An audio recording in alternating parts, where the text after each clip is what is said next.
श्री सीतारामचंद्राभ्या नमः। वाल्मीकि रामायण अयोध्याकांड सर्ग 37 श्लोक 1 से 16। श्रीमद् वाल्मीकीय रामायण श्रीराम का वल्कल सीता का त्याग और वसिष्ठ का कैकेयी को कठोर उपदेश। सत्यं शिवं सुंदरम श्रीराम। श्रीमद् वाल्मीकीय रामायण। श्री सहित दिनकर बंस भूषण काम बहु छवि सोहई। नव अंबुधर बरगात अंबर पीत सुर मन मोहई। मुकुटांग दादी विचित्र भूषण अंग अंगन ही प्रति सजे। अंभोज नयन बिसाल उर्भुज धन्य नर निरखंतीजे। नमस्कार प्रिय साधकों, आज वाल्मीकि रामायण अयोध्याकांड सर्ग 37 श्लोक 1 से 16 में देखेंगे कि कैसे राजसी रेशमी वस्त्रों को छोड़कर श्रीराम स्वयं वल्कल पहनते हैं, सीता भी समान सहभागिता की जिद पर अड़ जाती हैं और गुरु वसिष्ठ राजसभा में कैकेयी को फटकारते हुए कहते हैं, सीता पर वल्कल थोपना न धर्म है न कुल मर्यादा।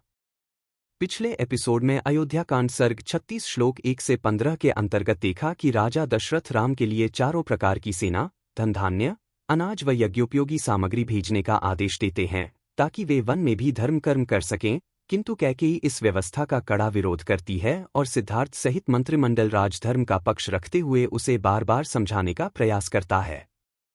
आज के श्लोक 1 से 16 में श्रीमद् वाल्मीकीय रामायण अयोध्याकांड सर्ग 37 यह दर्शाती है कि राम, लक्ष्मण और सीता वन जीवन की तैयारी के रूप में वल्कल वस्त्र स्वीकार करते हैं। सीता का वल्कल पहनना रानीवास की स्त्रियों को भीतर तक झकझोर देता है और वे कैकेयी के प्रति रोष व्यक्त करती हैं।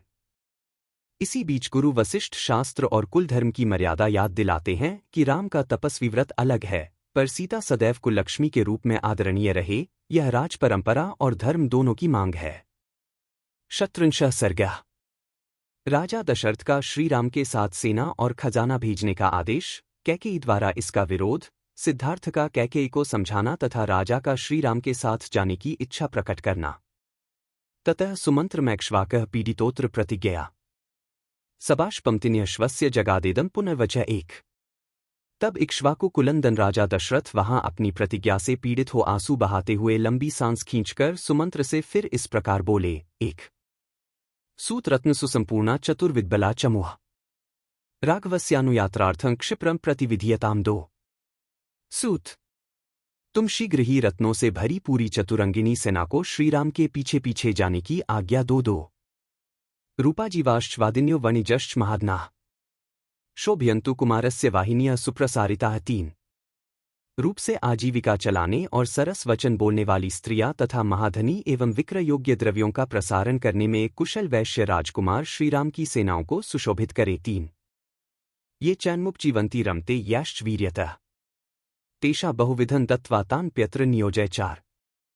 जो श्रीराम के पास रहकर जीवन निर्वाह करते हैं तथा जिन मल्लों से ये उनका पराक्रम देखकर प्रसन्न रहते हैं, उन सबको अनेक प्रकार का धन देकर उन्हें भी इनके साथ जाने की आज्ञा दे दो। चार।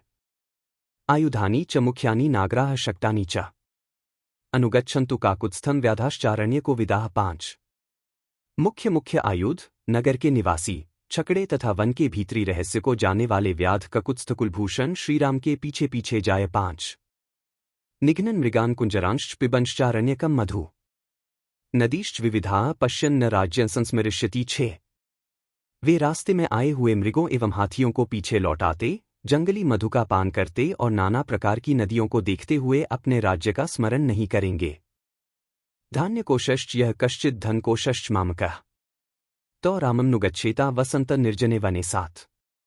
श्रीराम निर्जन वन में निवास करने के लिए जा रहे हैं, आता मेरा खजाना और अन्न भंडार ये दोनों वस्तुएं इनके साथ जाए। साथ। यजन पुण्येषु देशेषु विसृजनश्चाप्त दक्षिणा ऋषिभिश्चापि संगमय प्रवत्स्यति सुखं वने। आठ। ये वन के पावन प्रदेशों में यज्ञ करेंगे, उनमें आचार्य आदि को पर्याप्त दक्षिणा देंगे तथा ऋषियों से मिलकर वन में सुखपूर्वक रहेंगे। आठ। भरतश्च महाबाहुर्योध्या पालेष्यति सर्वकामयः पुनः श्रीमान रामः संसाध्यतामिति। नौ। महाबाहु भरत अयोध्या का पालन करेंगे। श्रीमान राम को संपूर्ण मनोवांछित भोगों से संपन्न करके यहाँ से भेजा जाए। नौ। एवं ब्रुवती काकुत्स्थे कैकेय्या भयमाक्तम् मुखं चाप्यग्मच्छोषं स्वरश्चापि व्यरुध्यत्। 10। जब महाराज दशरथ ऐसी बातें कहने लगे, तब कैकेयी को बड़ा भय हुआ। उसका मुंह सूख गया और उसका स्वर भी संध गया। 10। सा विषण्णा च संत्रस्ता मुखेन परिशुष्यता राजान्मेवाभिमुखी कैकेयी वाक्यम ब्रवीत 11। वह के राजकुमारी विषादग्रस्त एवं त्रस्त होकर सूखे मुंह से राजा की ओर ही मुंह करके बोली 11। राज्यं गत्थन साधो पीतमंडासुरामिव निरास्वाद्यत्म शून्यं भरतो नाभिपत्स्यते 12। श्रेष्ठ महाराज, जिसका सारभाग पहले से ही पी लिया गया हो, उस आस्वाद रहित सुरा को जैसे उसका सेवन करने वाले लोग नहीं ग्रहण करते हैं, उसी प्रकार इस धनहीन और सूने राज्य को, जो कदापि सेवन करने योग्य नहीं रह जाएगा, भरत कदापि नहीं ग्रहण करेंगे। 12। कैकेय्या मुक्तलज्जायां वदन्त्याम्ति दारुणम् राजा दशरथो वाक्यमुवाचायत लोचनाम 13।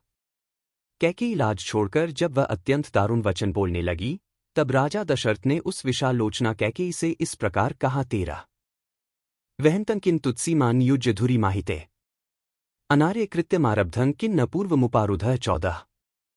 अनार्य अहितकारिणी, तू राम को वनवास देने के दुर्वह भार में लगाकर जब मैं उस भार को ढो रहा हूं, उस अवस्था में क्यों अपने वचनों का चाबुक मारकर मुझे पीड़ा दे रही है?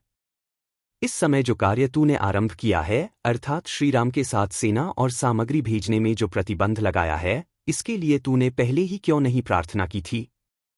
अर्थात पहले ही यह क्यों नहीं कह दिया था कि श्रीराम को अकेले वन में जाना पड़ेगा, उनके साथ सेना आदि सामग्री नहीं जा सकती। 14। तस्यैतत् क्रोध संयुक्त मुक्तं श्रुत्वा वरांगना कैकेयी द्विगुणं क्रुद्धा राजान्वितं ब्रवीत 15। राजा का यह क्रोधयुक्त वचन सुनकर सुंदरी कैकेयी उनकी अपेक्षा दूना क्रोध करके उनसे इस प्रकार बोली। 15। कल के वीडियो में वाल्मीकि रामायण अयोध्याकांड सर्ग 36 श्लोक 16 से 33 पर विस्तार से लौटेंगे, जहां दशरथ राम के साथ जाने की इच्छा व्यक्त करते हैं। कैकेयी को समझाया जाता है कि राम के बिना राज्य सूखा हो जाएगा, और यह उद्घोष सामने आता है कि जहां राम नहीं, वह राज्य भी वन के समान है, वहीं जहां राम हैं, वही स्थान सच्चा राष्ट्र कहलाता है। इसके बाद पुनः सर्ग 37 के अगले श्लोकों में भरत शत्रुघ्न के चीरवस्त्र संकेत और वन्य प्राणियों तक की राम के प्रति आकर्षित भक्ति के प्रसंग को समझेंगे।